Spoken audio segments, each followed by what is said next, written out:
When you deal with mental health stuff, honestly, because I've come out of so much of it, it's almost like you can't talk about it. Because it's like this horrible spiral that you find yourself in, to where you literally don't want to be alive, but you can't even talk about it. You know, it's such a horrible thing. And so the best thing that I did was text back, actually, I'm not doing good at all.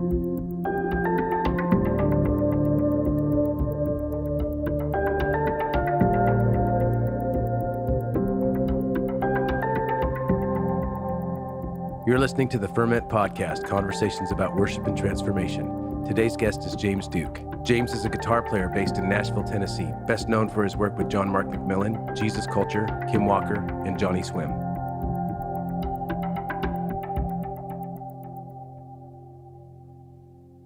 This episode is brought to you by Monk Drums. Monk Drums is a creative desert venture that strives to combine beauty and business as one heartbeat. Monk Drums' main focus is handcrafted wooden drums that allow us to love, assist, and serve all who accompany us on this path. Use the coupon code FERMENTPOD to get 5% off your Monk Drums order. Find them on Instagram, Facebook, and Twitter at Monk Drums, and every Monday look for hashtag Monk Drum Monday. Speaking from personal experience, Monk Drums are wonderfully crafted and they sound amazing. They blend the best traits of both the djembe and the cajon, and I found them to be incredibly versatile in both the live and studio environment. Check them out at monkdrums.com. This episode is brought to you by our friends at worshipteam.com. Worshipteam.com comes preloaded with over 12,000 songs, with new songs being added all the time. Hillsong, Bethel, Vineyard, Passion, Jesus Culture, just to name a few. Service building with Worship Team is a snap, and all the songs are completely legal and licensed. Visit them at worshipteam.com for a free trial today. You can also find them on social media, Facebook at worshipteam.com, Twitter at worshipteam, and Instagram at worshipteam_WT. Complete worship planning with thousands of songs, easy interface, mobile apps, and legal rights for your church. All you need in one place, worshipteam.com. Hey everybody, this is Darren Verrier, Director of Publishing for Vineyard Worship. Our latest single, You're Carrying Me, written by my good friends Casey Coram and Chris McQueen, is the second of our monthly singles, available on the first Friday of every month. I'm waiting, you're running, and I'm leaning into you.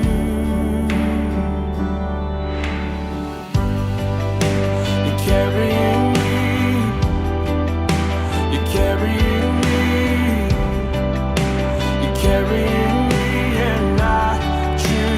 trust you, Lord. You're carrying me. You're carrying me. You're carrying me, and I choose to trust you, Lord. I trust you. I trust you. I trust you. Check it out wherever you listen to music. All right, everybody. Hey, my name is Adam Russell, and you are listening to the Ferment podcast. And I'm sitting in a kitchen in Franklin, Tennessee, with my friend James Duke. James, why don't you say hello to everybody? Hello, everybody. That's right. James is a guitar player. Isn't that right? I think I have that right. Yeah. Yeah, among other things. Among a couple other things, but yes. Yeah. So, James, I think people know that they know you play guitar. Yeah. And I think they have seen you out with John Mark and Jesus Culture and Kim and all these people. Mm-hmm. I think they've seen you at shows, Mm-hmm. but I'm pretty sure that most people maybe don't know the backstory. Where you came from. Mm-hmm. How did you happen? So I'd love it if maybe up front we just spent a minute or two talking about, like, where did you grow up? When did you start playing music? Some of that. Yep. I grew up in Jacksonville, Florida, Jacksonville Beach area. Yeah. My parents are preachers, missionaries. Okay. Did you grow up like on the beach? Like, is that part of your story? Yeah. We lived in Neptune Beach, which is one of the little towns all along the Jacksonville Beach area. And from about the time I was 12 until 20. Yeah. You said your mom and dad are preachers. What kind of preachers are they?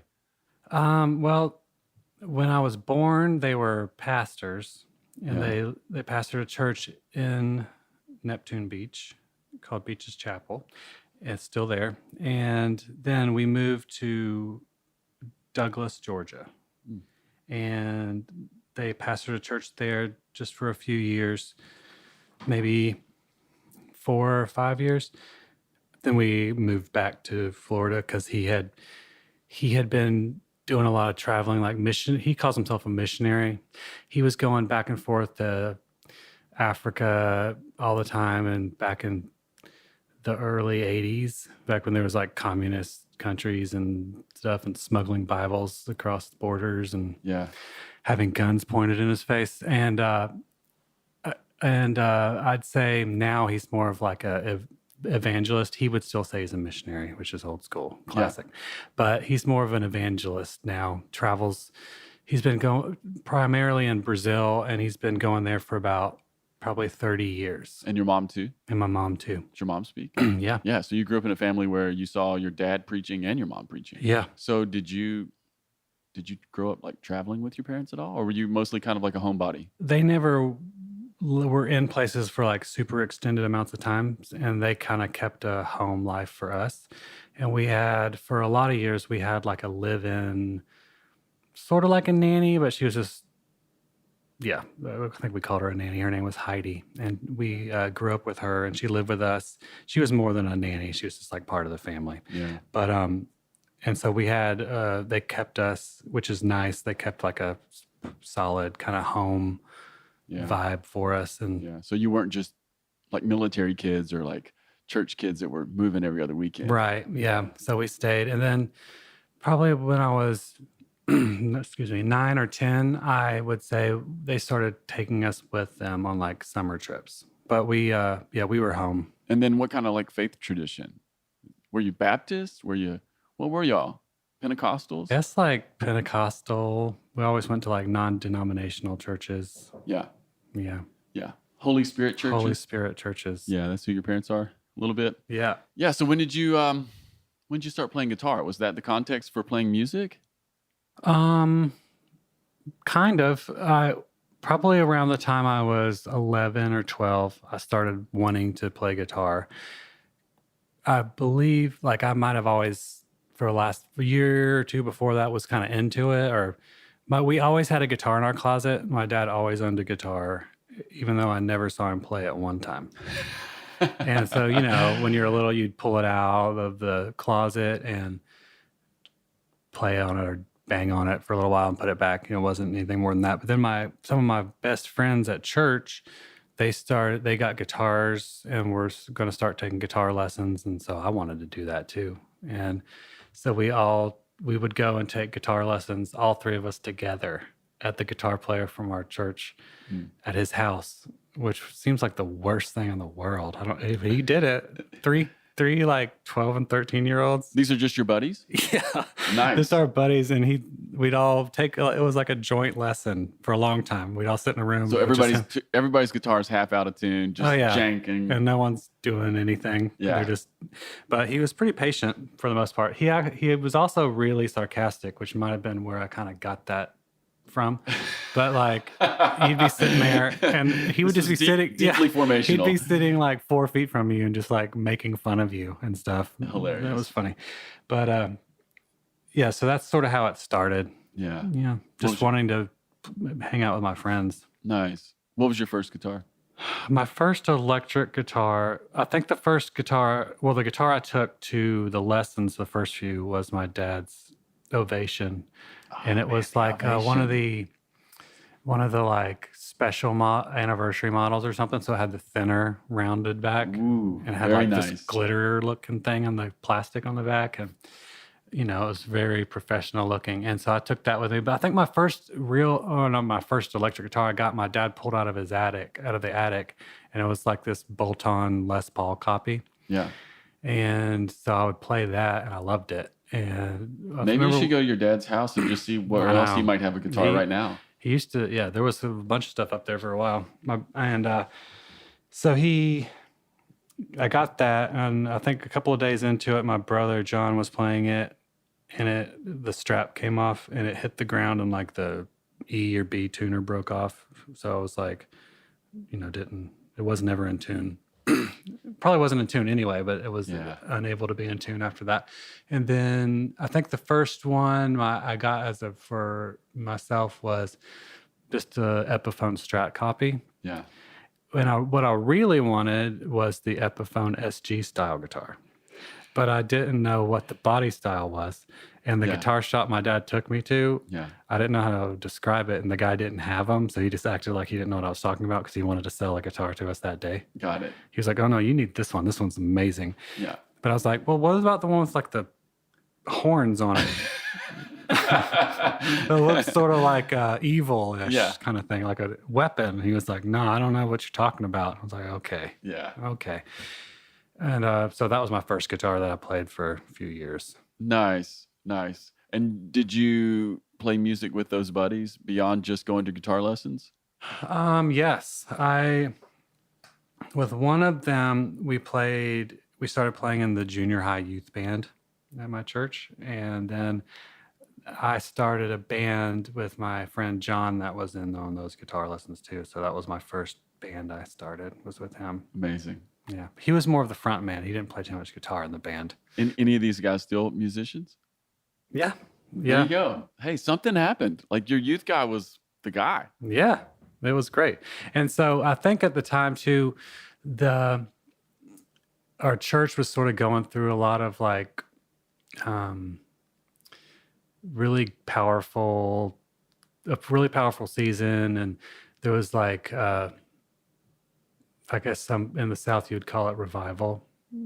We had revival.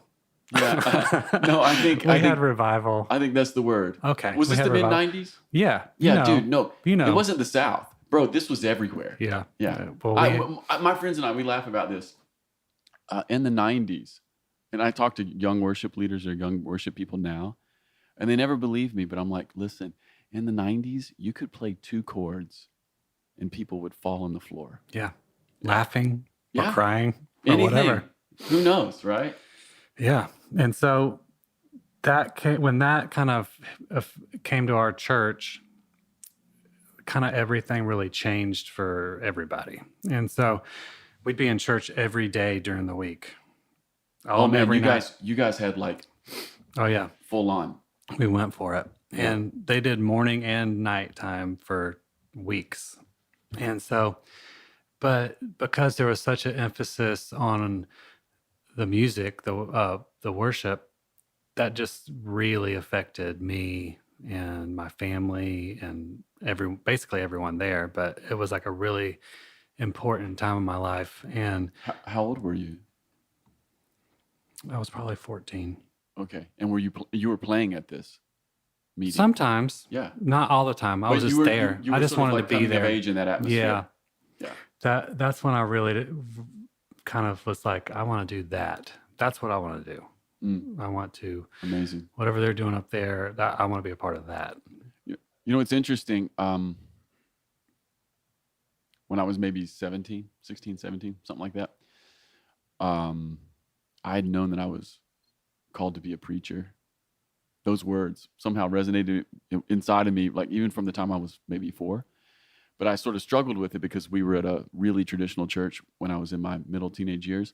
And then my father-in-law, who was not my father-in-law at the time, so Heather's dad, he finds out about this thing called Toronto Blessing, which is like, it's the epicenter of everything you and I are talking about right now. So before Heather and I are married, when I'm just a young teenage punk, he gets curious and decides that we should go. So he takes me, like road trip, he and we fly up, right? And I went into that room and I was completely unprepared for what was going to happen. But long story short is that something about that atmosphere, it so touched my heart that I remember praying a really innocent and super naive prayer. But the prayer was, if I can do that, whatever that is up there, I'm in. Yeah. So I resonate with that story. Something happened. That was basically the same thing for me. Like it just changed everything. It made me realize what it could be, maybe, even though when I listened back, like there was a record that came out of that time at our church and I listened to it every night, every single night for I don't even know how long, months, maybe years. I would have it on when I was sleeping. I just listened to it all the time, and it yeah, it was just something. I mean, it's like the right age too. I feel like around that age is when like you start to like notice things and get inspired by things. And but yeah, that time at our church like really changed my life and my whole family's. Basically my parents, everything changed for their ministry. um it just really, it was really like life changing for sure. Yeah. So it was powerful Holy Spirit moments. Yeah, man. Yeah. Yeah, That's great. Is that what you've been chasing? that's what I always chase. Yeah, I mean, I hate to put it so so sharp, but I guess is that the thing that we're always looking for, huh? Yeah. I mean, when I was well, even before that, because I grew up with 4 kids, and so that's loud Mhm. in your house, you know? Yeah. And we'd all be fighting, and we'd be just being horrible kids. And my mom would go to the stereo and just put like a worship album on. Yeah. And then, slowly everyone would just kind of chill out, Mhm. and you'd sit down on the couch and just not worry, not be mad anymore, whatever, it Yeah. changes the room, it changes the atmosphere. Yeah. And so we learned that, me and my brother John talk about that a lot. It's like remembering how like that changes it really changes the atmosphere of a room, and how worship changes the atmosphere of every space. And that's always my goal. That's always what I want. That's always what I'm after. Yeah. Even doesn't matter who I'm playing with, doesn't matter where I'm playing, if I'm playing in a huge church or I'm playing in a arena or I'm playing like a dirty nasty club. Mhm. And if I'm playing with Christians and that want the same things, or I'm playing with people that don't believe there is a God, Yeah. that's what I'm after Mm. all the time. Yeah. I love that. I love that. I love that you would bring that in any space too.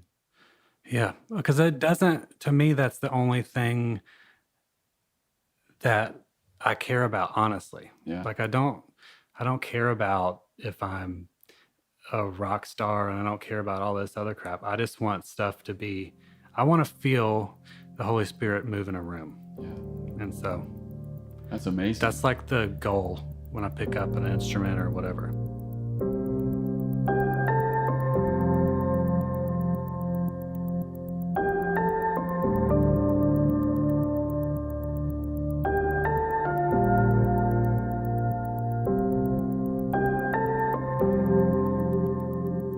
How have you held on to that fire? Because you've been at this for 20 years. I think, but maybe one of the things I wanted to like just sort of drop in here is that you haven't just been doing this for a minute. Yeah. You've been doing this for 20 years and you're still chasing that. So how do you hang on to that kind of fire? Oh, you don't always hang on to it, Sorry, I'm touch everything. That's great. I think you, My by wife, sweet potatoes. there's sweet potatoes here on the table. My wife has to take stuff out of my hands because I'll just do it. Anyway, Well, talk to me about not always keeping the fire. I definitely care about that. That's always something I care about. But I would say it's not always something, no, you just can't keep it all the time. It's impossible, It's like you can't be on in performance mode all the time, and you can't, whatever. Yeah, I do think there's an emotional energy in revival that's really seductive, Yeah. but it's ultimately also at the same time like exhausting. Yeah. Right? And like the fire is not the same as like not getting burned out. Like you can get burned out and that still be what you want. Yeah. But you can be burned out and not happy with where you're at in your life, Yeah. which happens all the time, Sure. weekly probably. Yeah. But I would say for me, it's about being part of something that I feel like I can hold on to.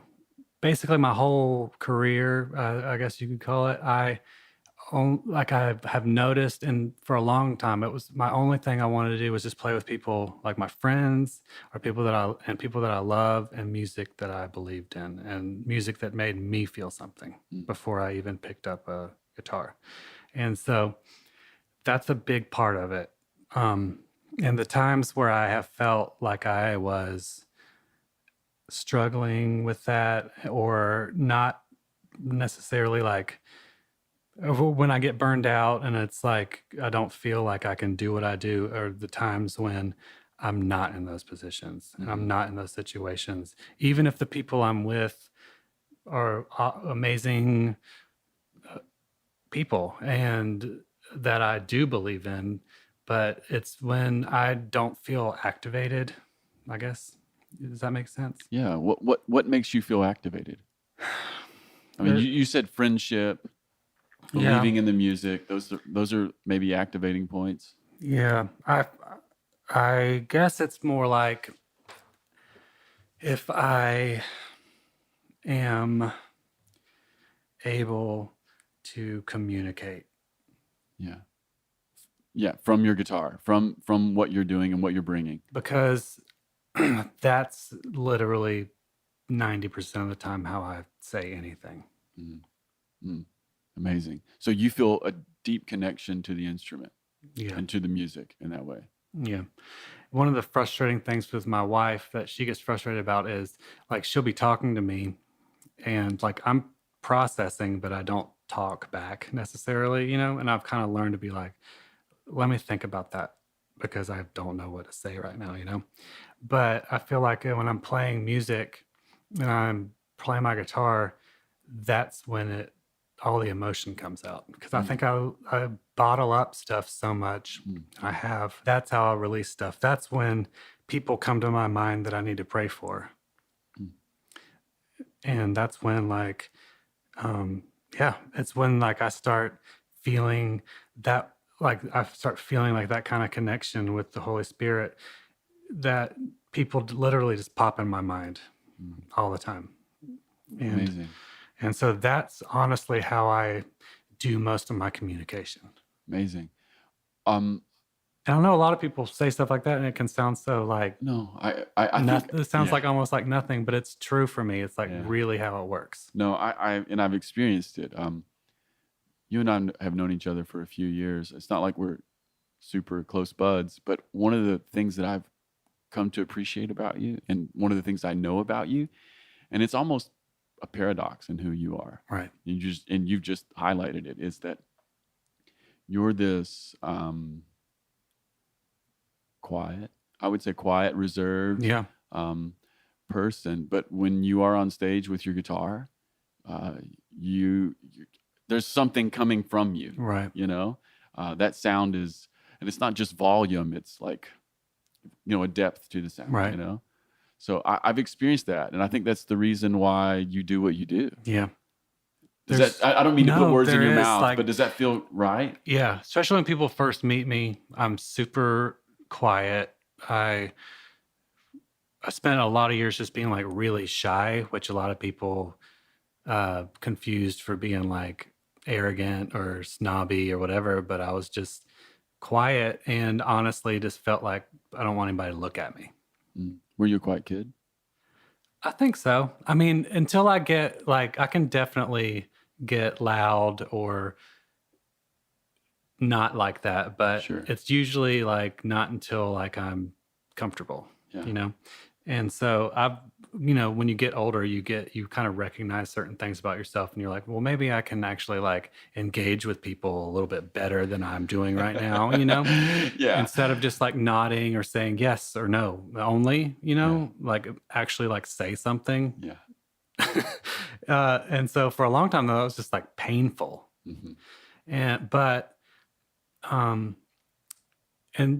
So like daily life, I grew up being super insecure,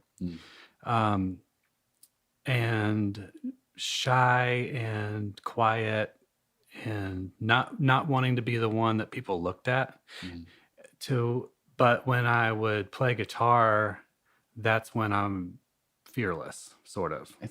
That is such a amazing story, and I've heard it from a few people, but it's interesting how that works. Yeah. So when did the self-awareness start happening for you, even about like,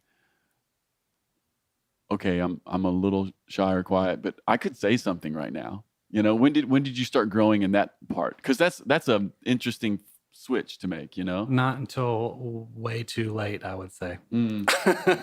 But I mean, even like little things like when people would want to like hire me for stuff. Mm. And they'd be like, I'd love you to play on my record. I really just, whatever we can do to make it work. And I'd just be like, okay. And like, I would make it like so hard for the person to even get me. Like, how about you give them your number, James? How about you give them your email or say, I would love to do that. Let's talk more about it. Instead of just, cool. Yeah. Yeah, I guess just find me on MySpace or something. And so, and so I remember then kind of being like, you can like give them a little more. You don't have to make it so hard on the person, you know? And, but that was like, I don't know, 20s, maybe later. Isn't it funny how it does take us a while to like learn ourselves? Yeah. Yes. Just sort of wake up to who we are. Yeah. I feel like I haven't even done that, but for the last like 3 years. Yeah. Yeah. Richard Rohr talks about some of that. You ever read his book called Falling Upward? No. Yeah. It kind of explains some of what we're just talking about even now, because in that book, he talks about there's being two halves of life. And your first half of life is this one thing, and then your second half of life tends to be this other thing. Yeah. And it's kind of like waking up to who you are. Right. Yeah. Yeah. I feel like I have, especially the last year, definitely have learned more about myself than I have my whole life. Really? Okay. What has precipitated that process? I would say it had been from dealing with like really serious depression for about 3 years, like seriously bad. And so, and not telling anybody. And finally getting to the point where I couldn't do that anymore. And so I don't talk about it much, so it's kind of hard to talk about. But last year, about this time last year, I had just really been not doing good. And I finally had this afternoon where I kind of just couldn't be quiet about it anymore. Yeah. And so through that process and finally even just like talking to my wife about it. Yeah. And did that conversation even feel big? At the time it didn't, because of where I was at. Yeah. You know, it basically just got to the point where I had been so when you deal with like mental health stuff, it gets to the point where, and this is what makes it so horrible for people, is you spiral and spiral and spiral to where like you can't do anything. And so, and it affects everything. And so when I was living like that and just living in hell, basically, for a long time. And when I finally, one afternoon, just realized, like, why am I telling everybody I'm okay? Yeah. And so when I finally did that, that was like the kind of turning point. And it didn't get better. You know what I mean? Yeah. But I at least accepted help from people. Yeah. And so you told your wife first? Well, I was texting with one of my friends, and I had to leave that night to go on a trip. And he said, "How are you?" And I said, "I'm good," like I always do, because I'm 9. You're an Enneagram 9.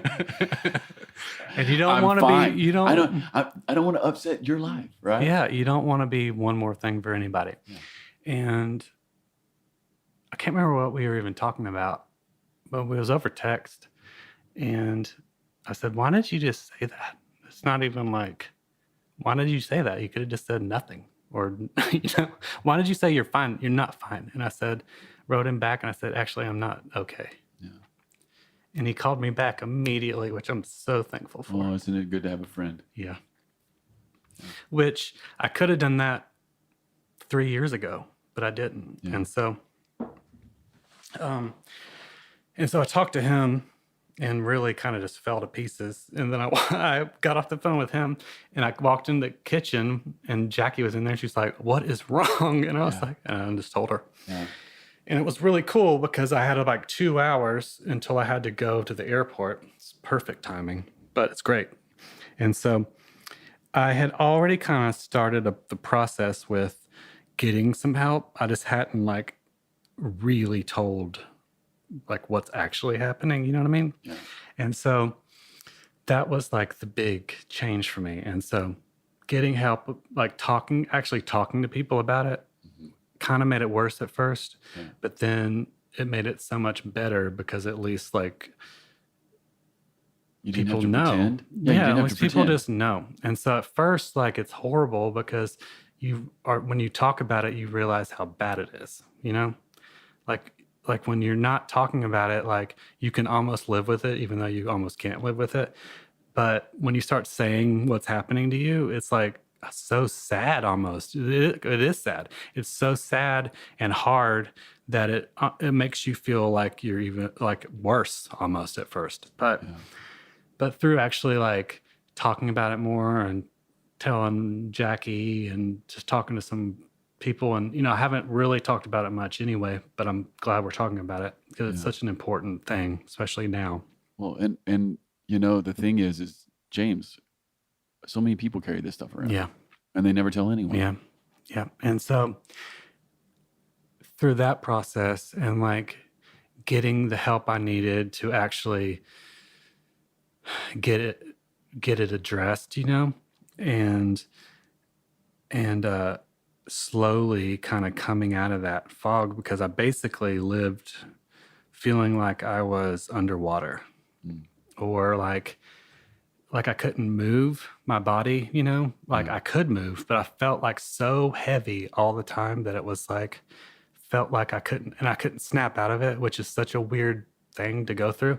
So like when you're working and you got nothing and your mind's numb and your body feels dead and you're just having to like power through it. Yeah.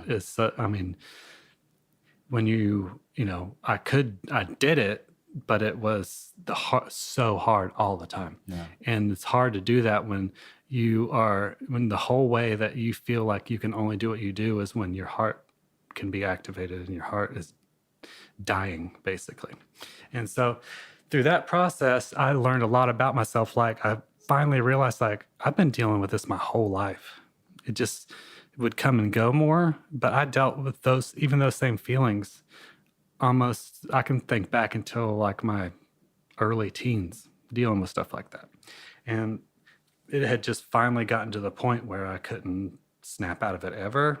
And so like even realizing that about yourself is so important, because then you can like look back and understand why you did things you did, And I can like identify in other people a lot of times now. Like I can see when people tell me that they're having problems with a person, or I can and I hear what is going on. A lot of times I know what's happening with them. Yeah, you have grace for it. Your radar. Yeah, and it definitely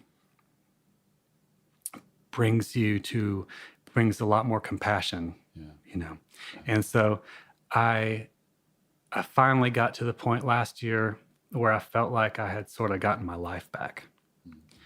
And at least that part of my life back. And so that was like last year was like a really big year for me with that, just coming out of that and finally getting to the point. It wasn't until like probably the fall where I would play music and actually feel like I used to feel. So even that, it took months and months, and it was like a couple years that had been like that, and it took more time. And I would say I learned so much about myself through that, and I learned how, you just learn like, because a lot of times it doesn't dawn on you what you're going through, if it's not like a broken arm and you're like, oh, I have a broken arm. But when you're just sad all the time and you don't know why, but you just are, like, you don't understand that. Like, it's hard to even understand that. And so when I talk to people now, or or I listen to other people that are going through the same thing. Like it brings such a compassion to my heart just for people, because so many people deal with that stuff, you know. And I would say the last couple of months, I felt almost like I had sort of slipped back into some of that stuff, but it was in a different way. And it was more like anxiety, which goes hand in hand with that stuff. But realizing that even, and then looking back at patterns I had gone through and for years even, and then being able to address that and finding ways to fix that, or not to fix it, but to snap yourself out of it, and to like not just let yourself just be shut down, but actually say, no, you can get up. You can get up. You can look at, I look at myself in the mirror every day and I say, this day is going to be good, and you're going to make it. And you're going to work, and you're going to do this stuff you have to do, and you're going to record or whatever. And you're going to be good, and it's going to be awesome. Yeah. And so is that a part of your history, swinging between depression and anxiety? I think, yeah. And so you didn't realize it at the time, but now. Yeah. Like really bad anxiety. And I realize now, like, that's why I was so quiet for so long, you know, to people. And I'd walk into a room, and it's like, it's such a funny thing, because I can go up on stage and just play loud and do whatever I want and not care at all what people think about it. Like, I don't care. I don't care if I mess up. I don't care any of that. I just go and do it. But then when I'm not on stage, and it's like, when I'm on stage, it's like, I want people to look at me, but I just don't want all the attention. Like, I want some of the attention, definitely. I just don't want all of the attention. But like a lot of times when I am off stage, I don't want any attention. And so even like starting a podcast, it takes me a minute, because I'm like, it's hard. It's hard to like engage that when I'm, you know what I mean? It's hard to like, because it's a different kind of thing you have to turn, or I have to turn on to be able to be like, just talk. Yeah. It's okay. Because I don't like, it makes me anxious. It makes me, it's like almost like, in some ways it's like the worst thing. And like, even like answering questions to people, not with you, but like, it's family. Fine if it's with me. No, it's not, like, because these are fine. But like, people might just say like, how was the tour? And it's like, sometimes it feels like the worst question in the world. And that's like an easy question to say. Sure. You could say, it was fine. But I learned through counseling that fine is not a feeling word. So I try not to say that anymore. Because I used to do that all the time. How was the show? It was fine. Yeah. It was fine, you know. Yeah. It would kind of suck, but it was fine. It's interesting you said that, that fine is not a feeling word. Okay, so back in, what was it? September, Heather and I, we went to this marriage thing. Yeah. And it was basically like a marriage counseling kind of a thing for the weekend. It was like a retreat kind of deal. Yeah. And the people up front were like, okay, you have to go talk to your spouse, and you can only use feeling words. And they handed out a list of feeling words. And I could feel the intimidation coming off of that list at me. Yeah. Right? Yeah. It's like, holy crap, I can only use feeling words? It's funny how that is a real thing. And it just became, at least in that moment, a growth place for me, you know? Because it's so easy to, I don't even know the word for it, to want to not talk about our feelings. Right. Yeah. Yeah.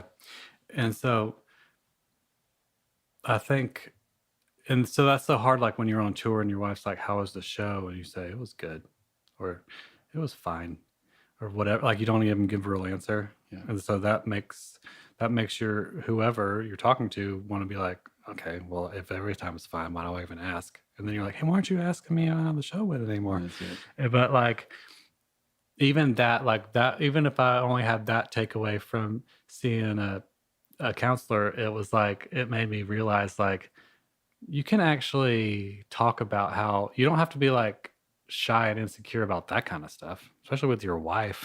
Yeah, exactly. Like right. Family. Yeah. But like, sometimes even like casual questions, I can see now for a long time, would like really be hard for me. you know? Yeah. Like, I get like super embarrassed if something wrong happens or something breaks or something like that. And then if other people start talking about it, it like makes me want to die. Mm-hmm. Yeah. It's so weird. Yeah. And in reality, it maybe wasn't a huge deal. No, but never. You feel it as a No, a and huge deal. and I know from way back. I mean, this is when, so I've learned this kind of stuff even in the last couple of months. Way back, I'd be laying in bed so upset, and lights off, just laying in bed, can't go to sleep, so upset, and I had no idea why.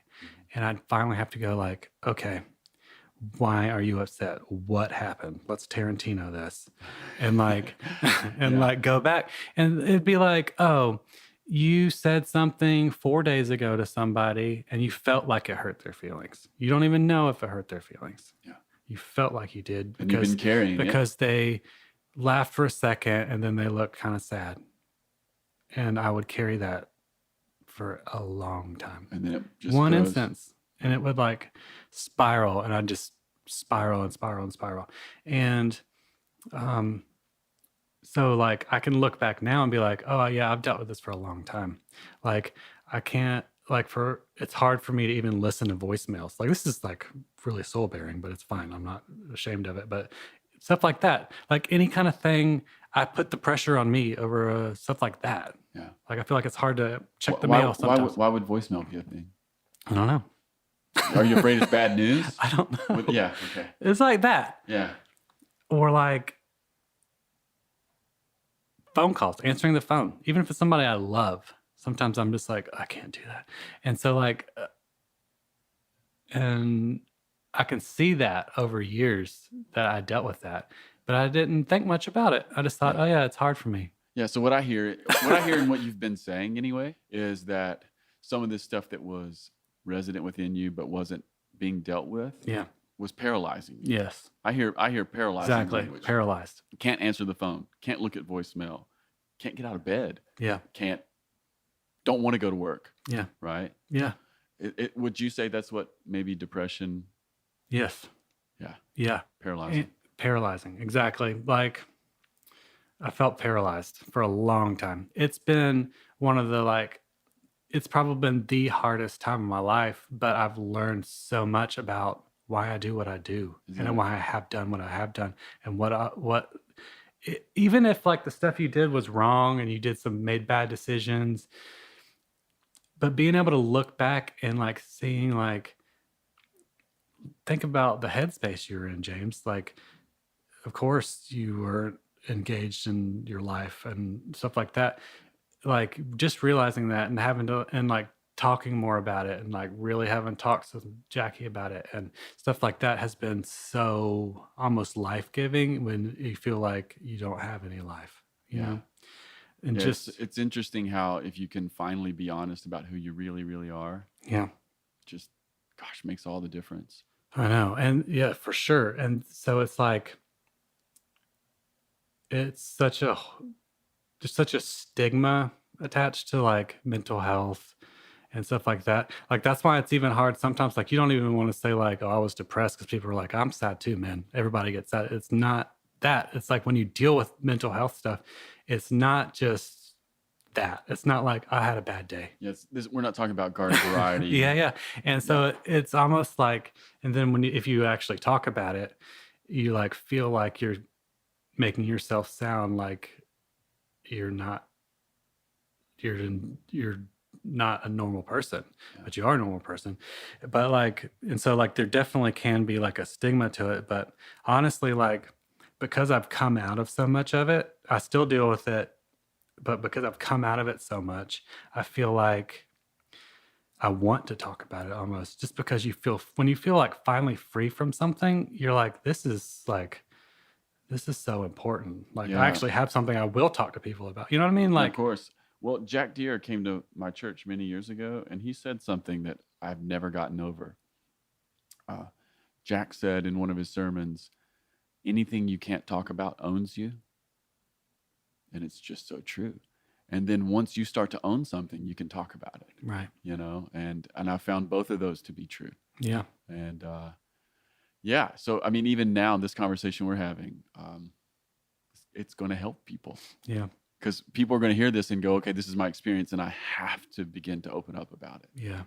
Yeah. And it's like the hardest thing to do, especially when you're dealing with it. If you're dealing with it really severely, it's almost like you can't talk about it. Yeah. Because it's this horrible spiral that you find yourself in, to where you don't feel like yourself, and you might hate yourself. Yeah. Literally might hate yourself. You might just be so sick of yourself.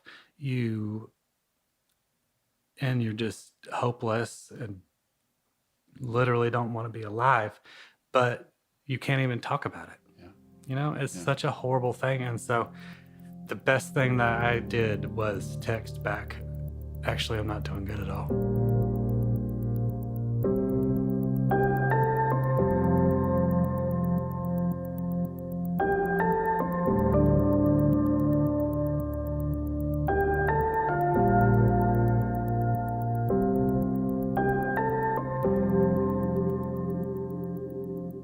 This brings up at least a couple observations, and then maybe a question or two.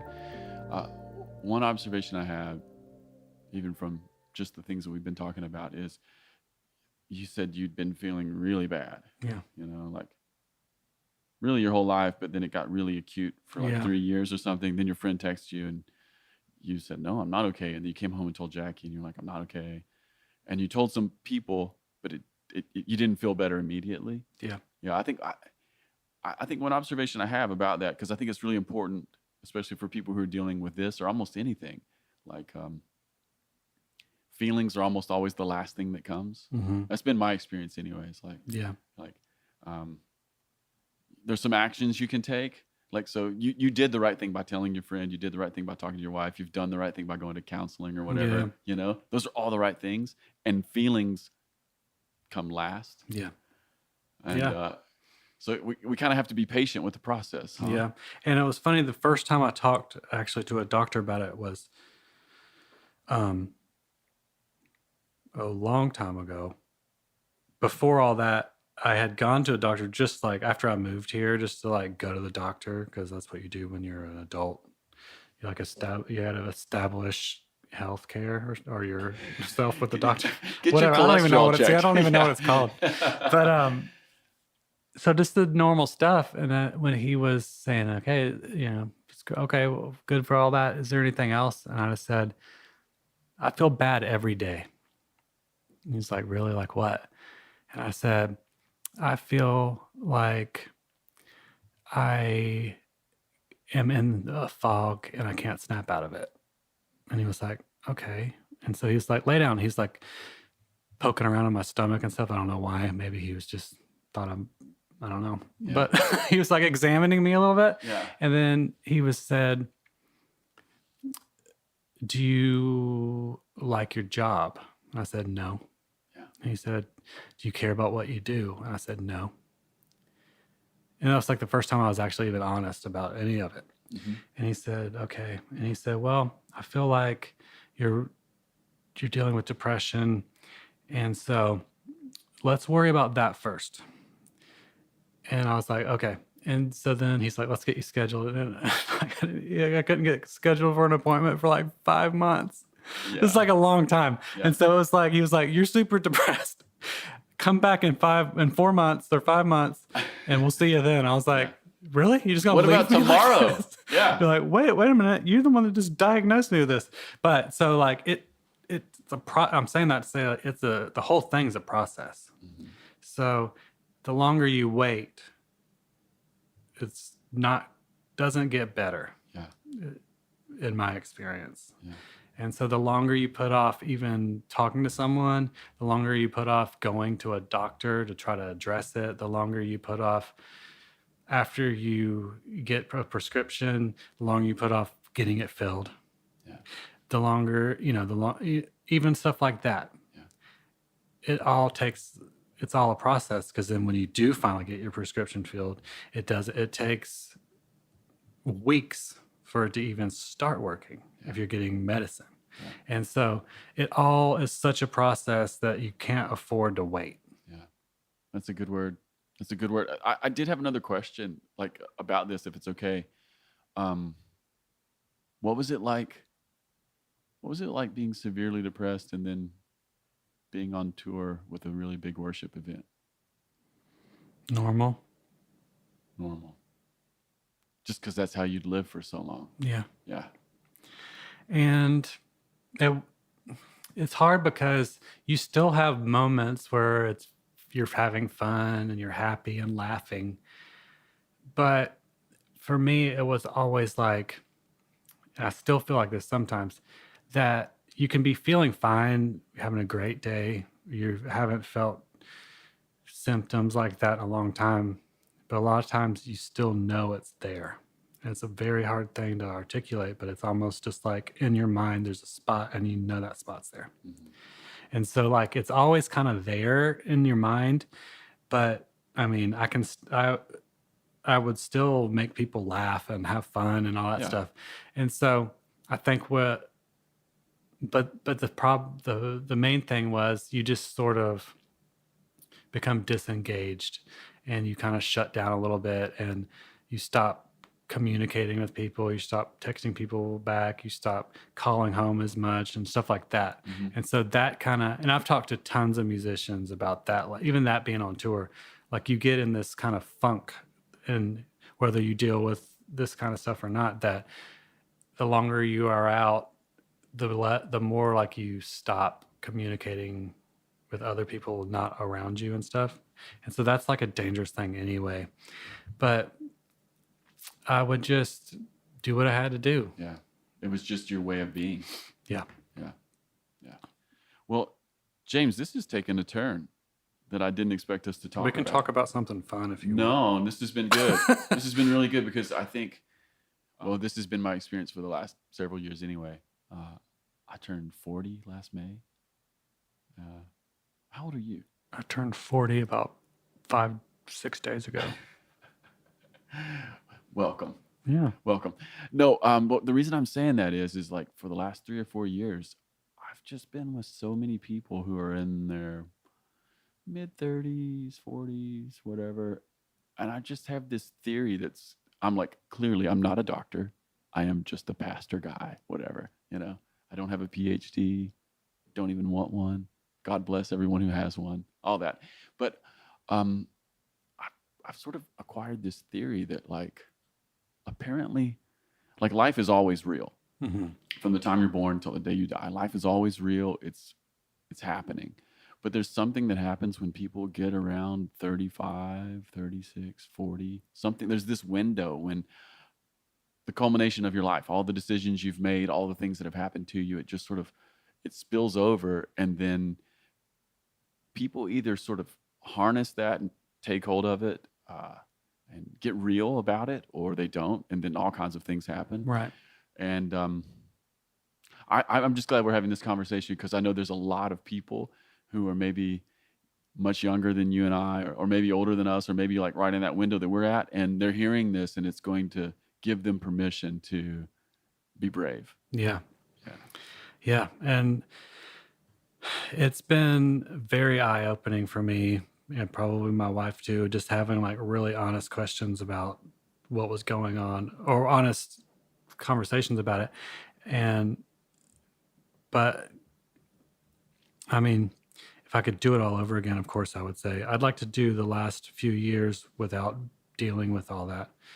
But last year, I probably wouldn't trade for anything, honestly, because I learned how to actually talk, and how to like actually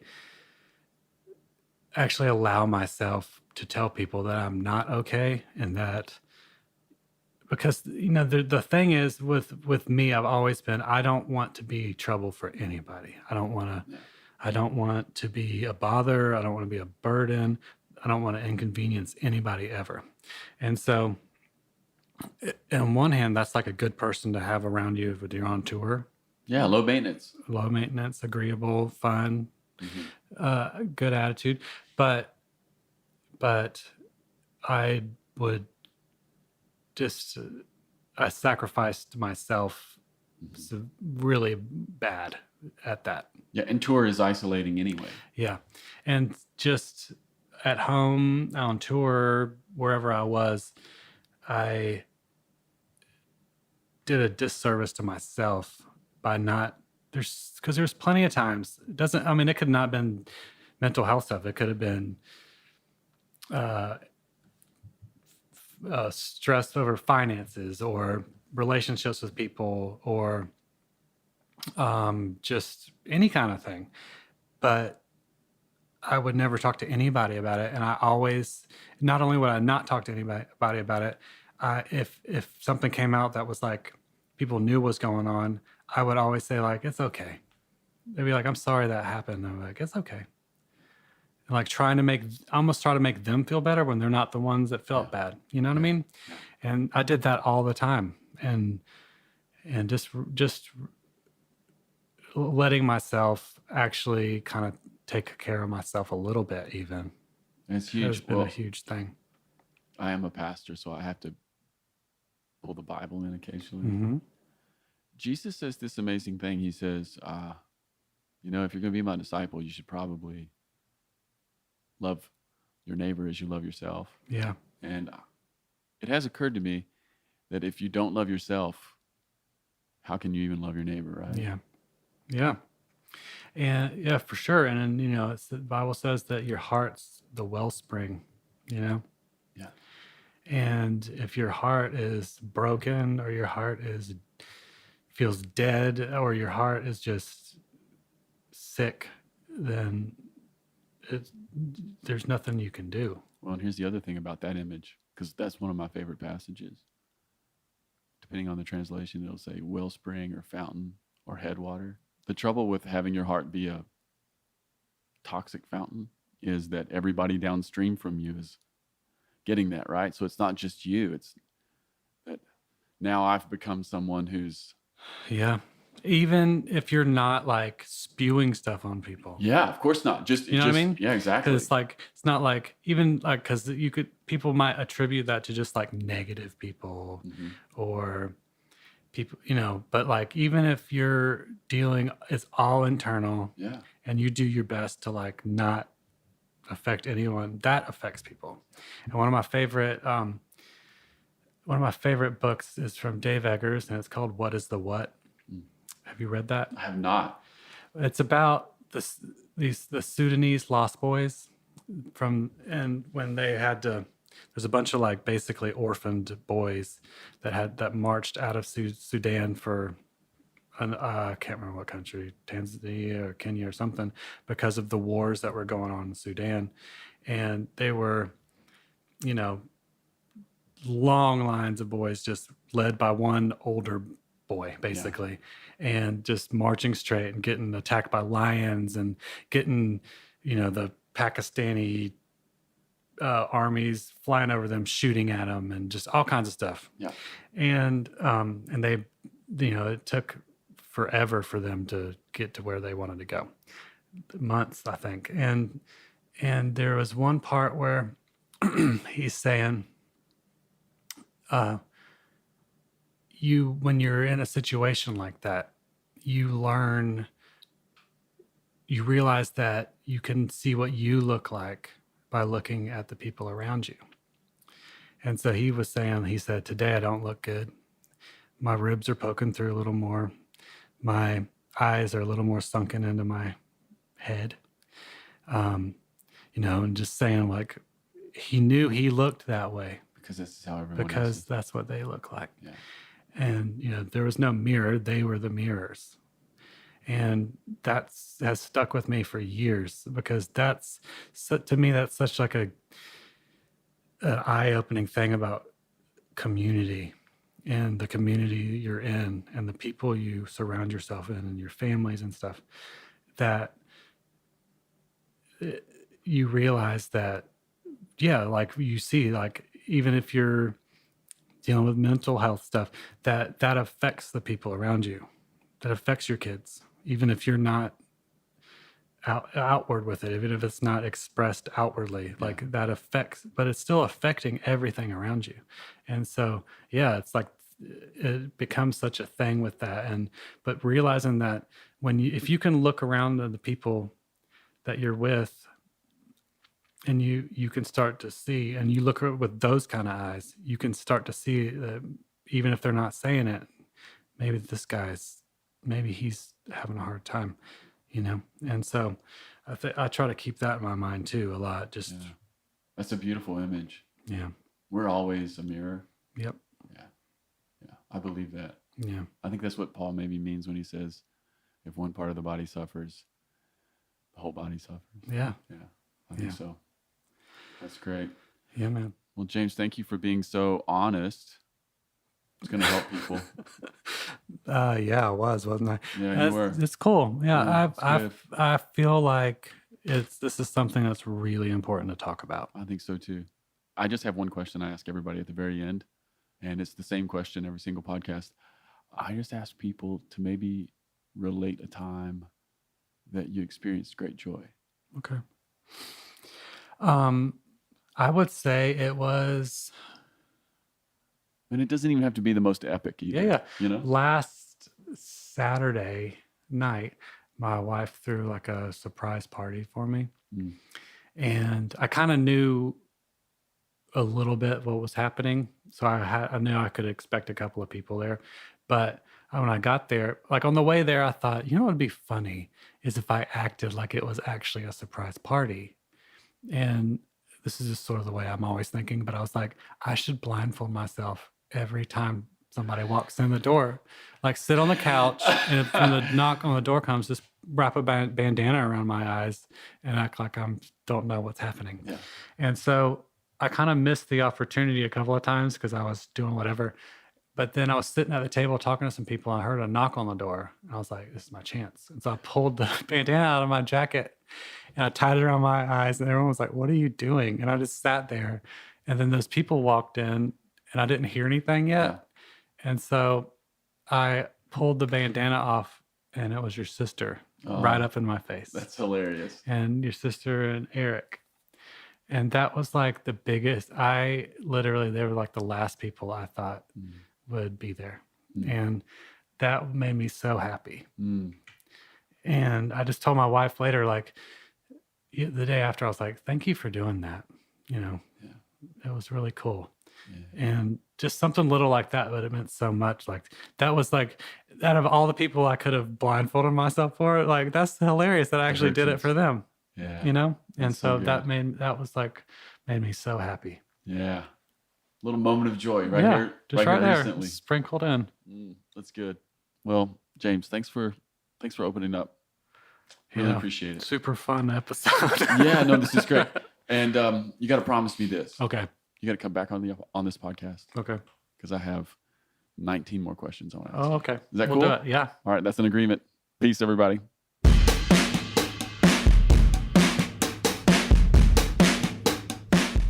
Hey everybody, this is Casey Corum, the producer of the Ferment podcast. Thanks for listening. If you've been enjoying the podcast, I've got a couple ways you could really help us. First of all, review the podcast on iTunes or the podcast platform of your choice. This helps more people find us. Also, connect with us on social media, on Instagram at the Ferment Podcast and on Twitter at FermentCast. All right, people, see you next time.